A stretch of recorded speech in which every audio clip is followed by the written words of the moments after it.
आपका खैर मकदम करते हैं। हम इस वक्त शोपियान में मौजूद है और यहाँ पर आज भारतीय जनता पार्टी के जनरल सेक्रेटरी अशोक कोलसा आए हुए थे। सबसे पहले नागबल शोपियान के आए हैं, जहाँ पर आज कश्मीरी पंडित बरादरी का एक आ रहा था। वहाँ पर कश्मीरी पंडित जो थे वो वहाँ आए थे, बाहर से आए थे वहाँ पर पूजा के लिए। और आज उसके बाद फिर भारतीय जनता पार्टी की वर्कर्स मीटिंग थी सर्किट हाउस में और उसमें भी इन्होंने शिरकत की।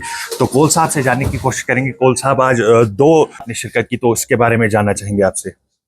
नहीं, पहले जो आपने बात की, आप सबका आपके चैनल का बहुत बहुत शुक्रिया।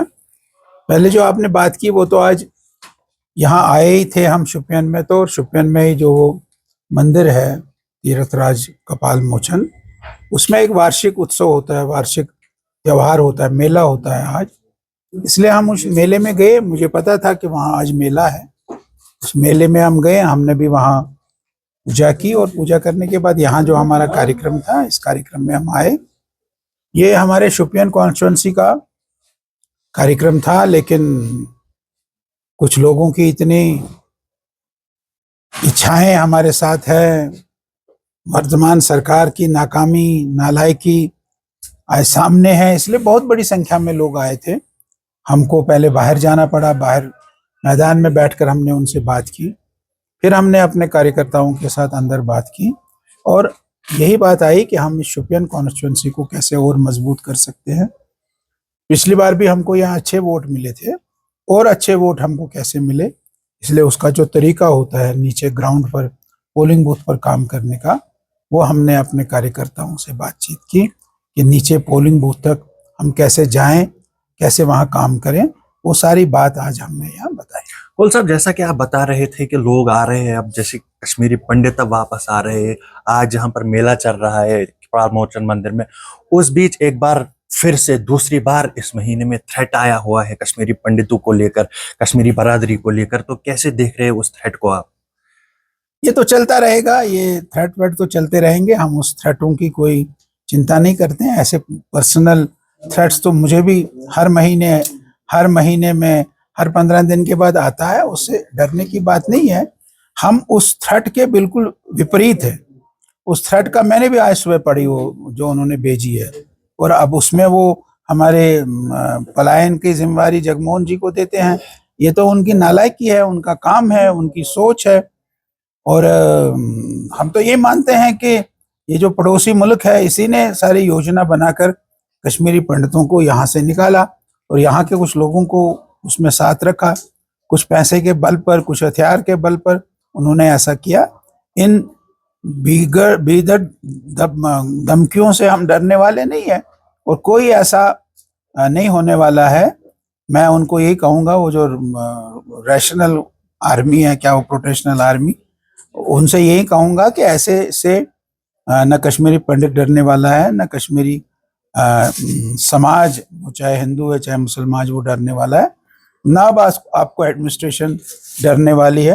एडमिनिस्ट्रेशन आज चुन चुन कर आपको मार देंगी। वो जमाना रह गया 90 में, जब आपको एडमिनिस्ट्रेशन का साथ मिलता था, यहाँ के नेताओं का साथ मिलता था।